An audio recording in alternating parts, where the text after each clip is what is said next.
अस्सलामु अलैकुम वरहमतुल्लाहि उनको जो है किसी वबरकातुहू। किस्म की कोई तकलीफ होती ही नहीं है, उम्र इनकी लंबी होती है। अब तक वो जिन्नात मौजूद है जिन्होंने हुजूर सल्लल्लाहु अलैहि वसल्लम को देखा है, अब तक है। मस्जिद नबी में मिलते हैं और कभी कभी हमें हमारी मेहंदी वाली मस्जिद में, ये हमारा ये जिन्नात है मेरा जो बैठा है, ये भी गवाह है, ये जो किस्सा सुना रहा हूँ। मेहंदी वाली मस्जिद के अंदर मैं बहुत परेशान था, बच्चे हमारे छोटे छोटे थे, मुफ्ती हुज़ैफ़ा या खालिद वगैरह सब छोटे छोटे थे, और मैं वहाँ कुरान भी सुनाता था, बहुत परेशान।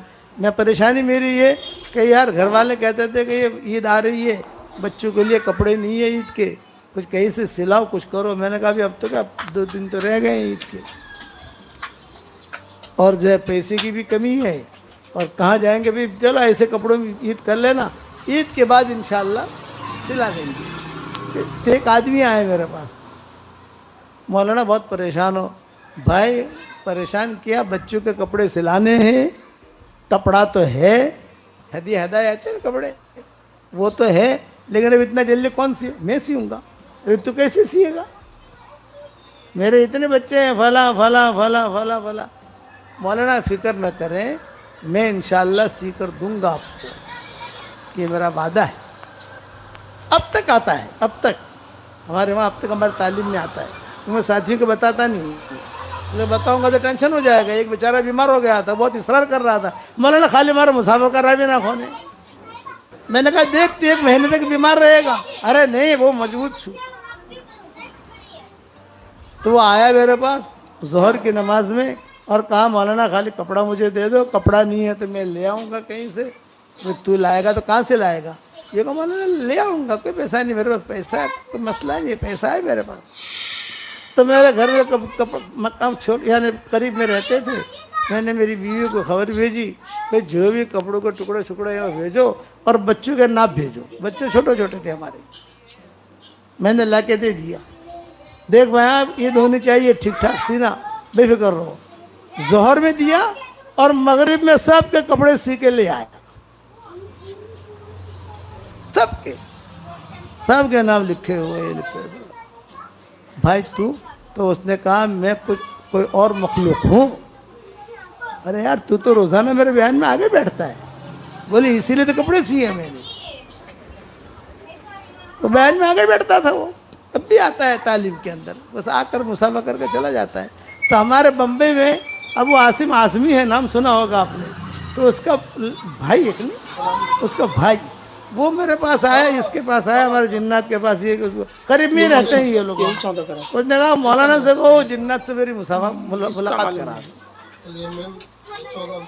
तो मेरे तक बात पहुंची, मैंने कहा उसका काम नहीं है, परेशान हो जाएगा। अरे मौलाना मैं तो बहुत बहादुर आदमी हूँ यार, मैं तो, आप टेंशन मत लो।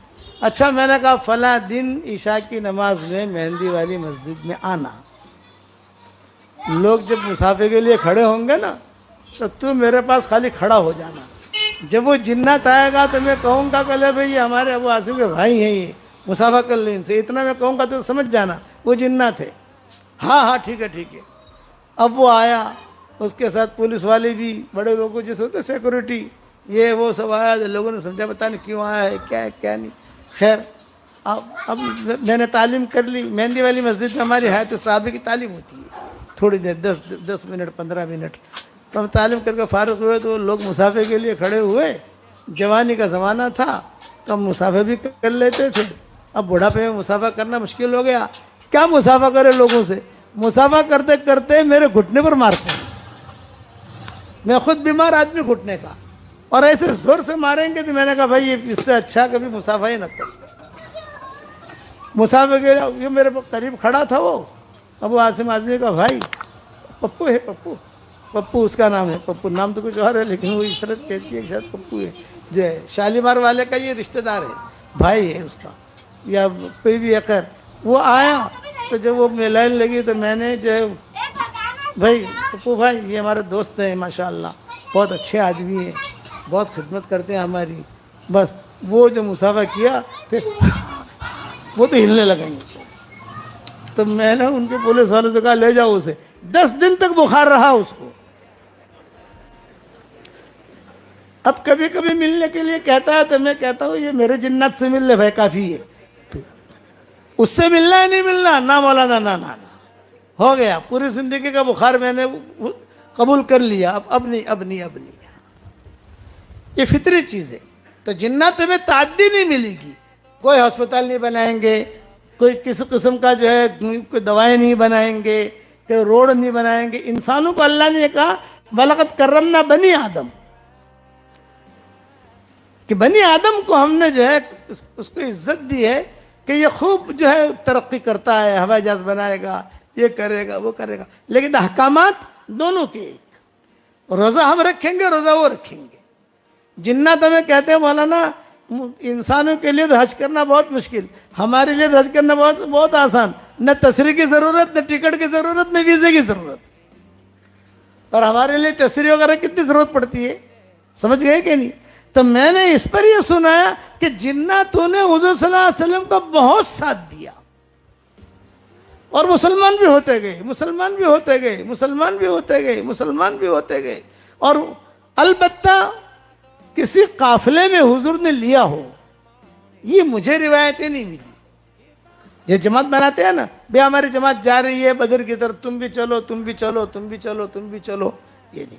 और जिन्नत से हुजूर सल्लल्लाहु अलैहि वसल्लम ने कोई काम भी नहीं लिया ज़्यादा, भाई चलो मस्जिद का काम करना है, ये करना है, ये करना है, वो करना है, कुछ नहीं। आप लोग करो, मुसलमान करो, जिन्नत अहकामात को पूरा करो। हशर के मैदान में उनसे भी पूछा जाएगा, या माशरल जिन्नी वल इंस, या माशरल जिन्नी वल इंस। आप अक्सर देखोगे जिन्नत का तज़किरा पहले आएगा, इंसान का तज़किरा। अच्छा, बहुत अच्छे होते हैं तो बुरे नहीं होते, लेकिन ख़राब भी होते हैं। जैसे हमारे यहाँ शराबी पीते हैं, इंसानों के अंदर परेशान करते हैं लोगों को। हज़रत हुज़ूर सल्लल्लाहु अलैहि वसल्लम के ज़माने में एक जिन बहुत परेशान करता था, तो एक सहाबी ने आकर कहा कि हज़रत ये बहुत परेशान करता है मुझे। तो हुज़ूर सल्लल्लाहु अलैहि वसल्लम ने ख़त लिख कर दिया, ये बताया कि ख़त तुम्हारे पास रखो, और कहीं सुलेमान अलैहिस्सलाम की उसमें तारीफ़ की, ये किया, वो किया, वो किया, वो ख़त। तो हुज़ूर ने जो दिया उसको, तो जब तक वो ख़त उनके पास रहा कोई जिन आता नहीं था।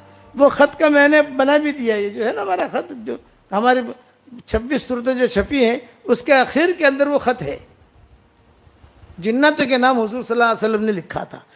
तो ये तो एक बयान का मैंने तज़किरा किया, 6 बयानत किए ना हुज़ूर ने। कितने बयानत किए जिन्नतों में भाई? तो 5 बयान रह गए। कितने बयान रह गए? तो 5 इंशाअल्लाह अल्लाह ताला जब दूसरी मरतबा लाएगा उस वक्त बयान करूँगा, लेकिन सुनने जैसे हैं कि हुज़ूर ने उनमें क्या अहकामात बताए, कि हुज़ूर ने क्या अहकामात बताए उनको। तो ये यहाँ जो ताइफ से वापसी पर जो पहाड़ों पर जो जिन्नत आए, उन्होंने हुज़ूर की बहुत खिदमत की। तो हज़रत ज़ैद इब्न हारिसा कहने लगे, हज़रत ठीक है ये लोग आते हैं, खाना लाते हैं, फ्रूट लाते हैं, लेकिन अपना क्या करना?